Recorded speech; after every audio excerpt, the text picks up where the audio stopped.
welcome in. We have reached the playoffs, postseason here in the Commonwealth. Quinn Kelly, Johnny Work, Brennan Connolly. This is the WATD Fantasy Draft. It is week 10 of the season, but more importantly, it is week 1 of the playoffs.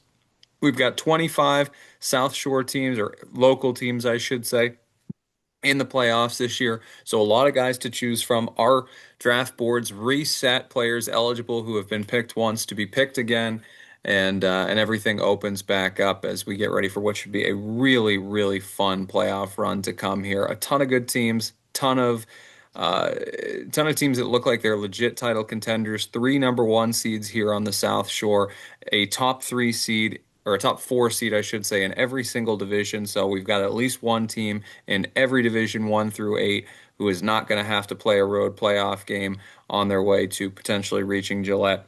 Makes for a very exciting tournament season. We're ready to kick things off. Draft order this week: Johnny, then Brendan, then myself. And we're going to just dive right into it here with Johnny taking to the podium for our first overall pick of the 2025 playoffs. Yeah, I can't believe we're already here.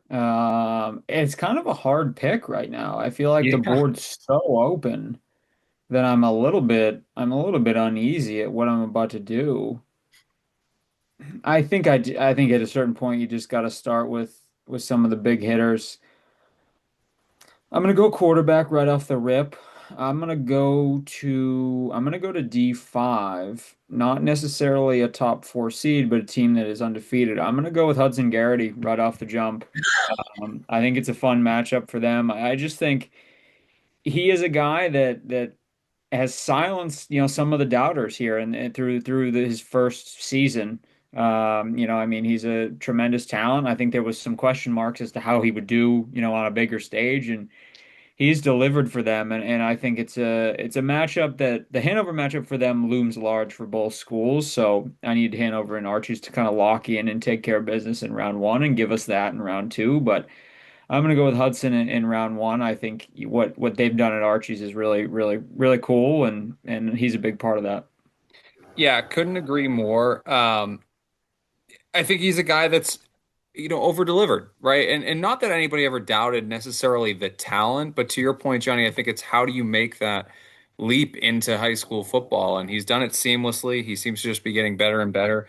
And the numbers he's putting it up at times are video game-esque. So I think that's a deserving number one overall pick here for a guy that I think has the road gets tougher and tougher after this week. I feel like this is the matchup where you see him kind of cook, and then rubber meets the road with probably, one of the best, maybe the best team that they'll face if they can get through to a Hanover matchup, and then certainly after that, if they got beyond that to Foxborough, some really tough sledding ahead. So I think this is a great week to get him. Brendan, your pick. Well, that just screws up my entire pick here. So I'm going to have to jump ahead to Archie's next key piece. I'm going to go with Ethan O'Connell. I think this is a very important matchup for them back and forth. And I think these are going to be the two guys that are going to stand out. It's going to be Hudson Gary, number one, Ethan O'Connell, number two. Well, I'll tell you, I think that I think great pick. I think all the same reasons kind of apply here. I think some of the upperclassmen of the South Shore are going to be a little offended. We just went back to back eighth grade slash freshman off the board to lead off a fully open playoff board. But they're two kids who have come on the scene strong and are legit talents. And are deserving of being high. But boy, Archie's back to back right off the rip. Fair enough. I don't hate the pick at all. I think that's I think it's deserving. I'm going to pivot here. I'm going to go with a running back here first as well. And I'm going to dip into a matchup between Rockland and Tingsboro. Give me Marvelous Pleasant. Round one name, round one stud. He's been fantastic all season long for them. And I want to make sure that I get him off the board. I think this is going to be a really tough matchup for them. He's going to need to be big time, and I think he will. So I'm going to go Marvelous Pleasant. All right, back to you, Johnny, right into round two. I'm gonna go running back here. I'm gonna go with a guy who has just kind of been around the block. He's extremely talented. He has his team at 7-1. I'm gonna go with Ty Holmes. I think that's a team that has had a really good year in West Bridgewater, and I think they've got a favorable matchup against St. Bernard's for sure. But their offense, runs through him, and if he's able to set the tone here, they might be able to make a playoff run. I think, ultimately that side of the bracket in my mind is pretty open. I think Amesbury's good this year, but if they can set the tone against St. Bernard's, then they're in a pretty good spot coming out of that bottom right of the D7 bracket. No question about it. I think that's gonna impress upon them, the need to get this tournament off and running, knowing how tough the road is gonna get and how quickly it's gonna get that tough. They're gonna wanna have a big game and kind of springboard themselves forward into that tournament run. And I expect that Ty Holmes will have a great game. I think they're underratedly, Johnny, a really fun team to watch here. We had on this past edition of the Sports Exchange our picks across the 8 divisions, and I said, Cohasset is my lock for a Super Bowl appearance. I feel strongest that they're going to have a run to the finals. West Bridgewater, I think, is in a tough spot with Amesbury on their side of the bracket, but I think that they're legit. I think they can absolutely go on a run as well. All right. I think we got Brendan gearing up for his round two pick. And let's give it to him. Brendan, you can make your second overall selection. You got on mute.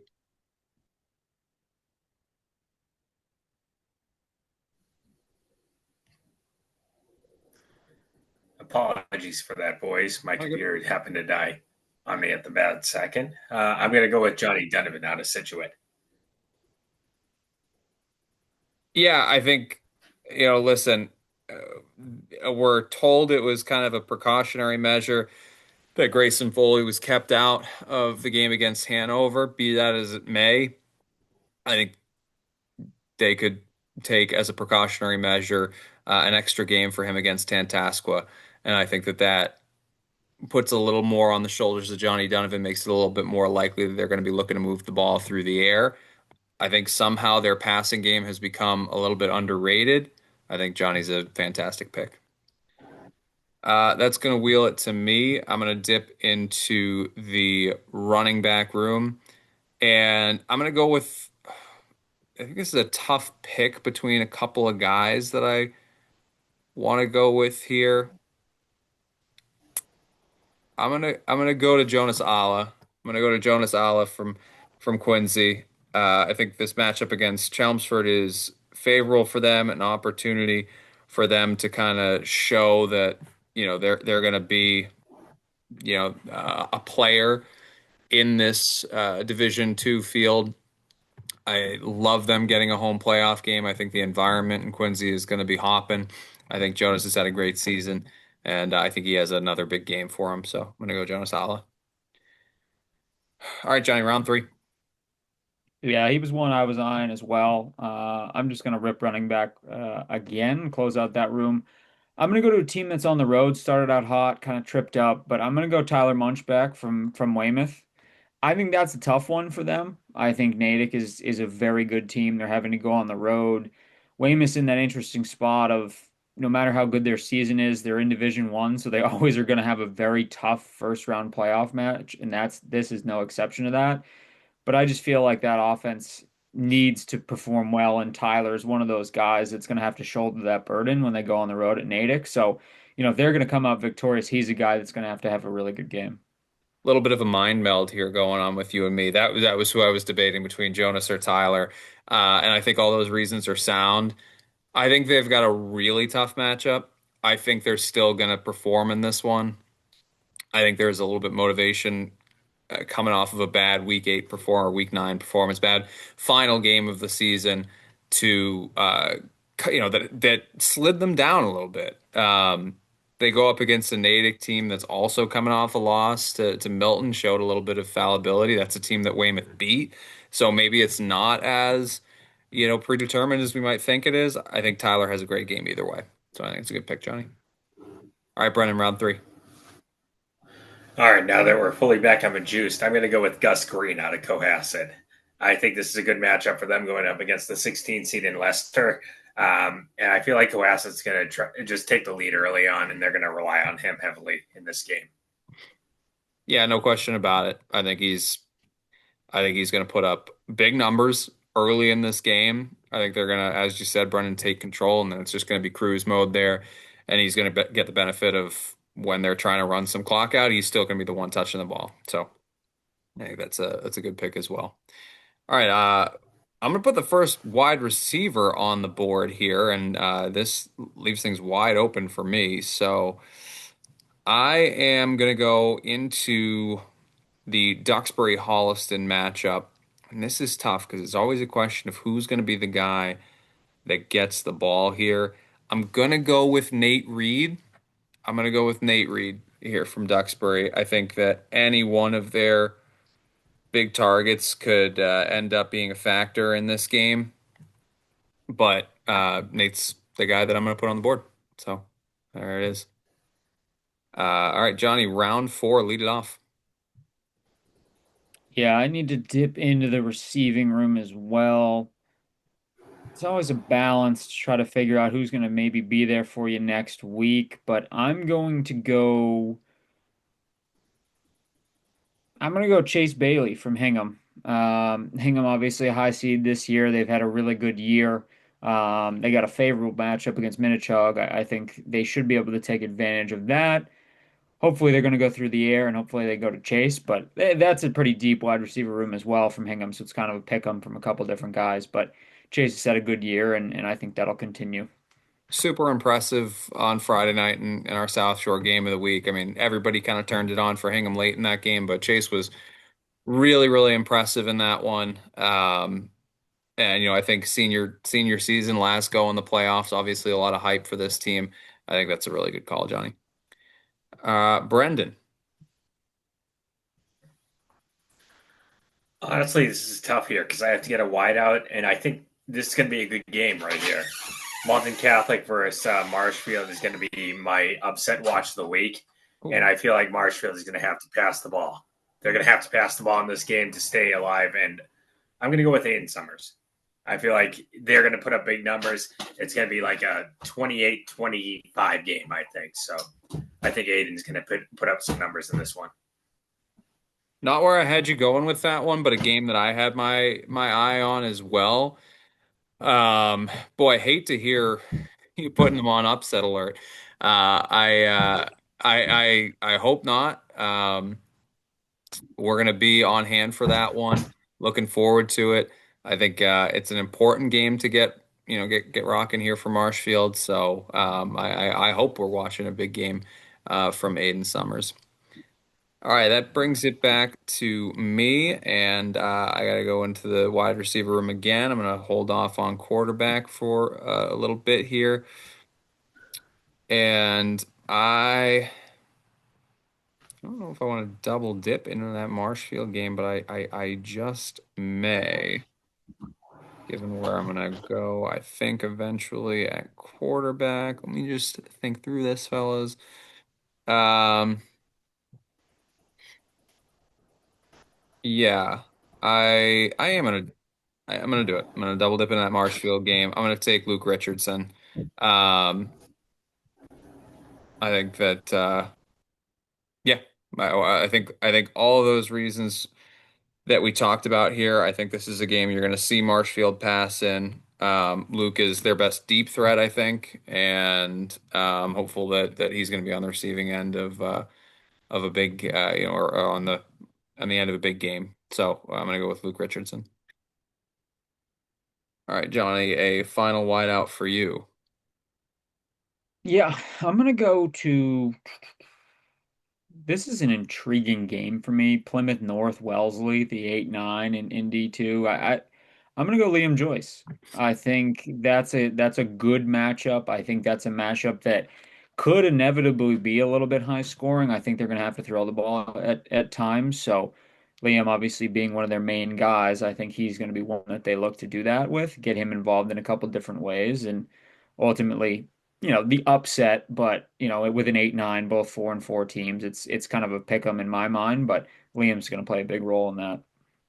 I think he's had such a fantastic season. I think a lot of this is going to hinge upon quarterback Jake Turchinitz's availability as to whether or not somebody's going to be there and really able to feed him the ball through the air.